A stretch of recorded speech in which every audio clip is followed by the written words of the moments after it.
ជាលើកដំបូងសម្រាប់យើងក្នុងការសហការជាផ្នែកមួយនៃកម្មវិធីថ្ងៃនេះហើយខ្ញុំសប្បាយចិត្តមែនទែនខ្ញុំមានមោទនភាពមែនទែនក្នុងនាមជា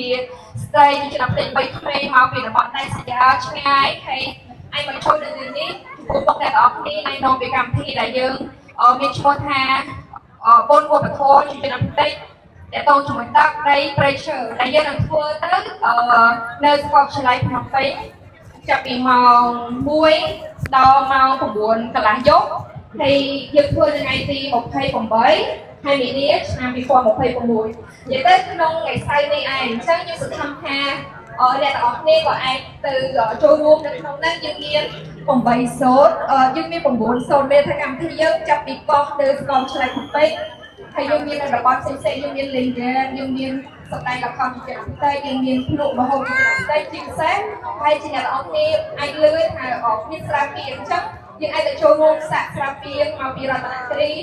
ហើយនៅក្នុងនោះយើងក៏មានការសម្ដែងប្របានរូបការពីវិទ្យាគួយហើយយើងអាច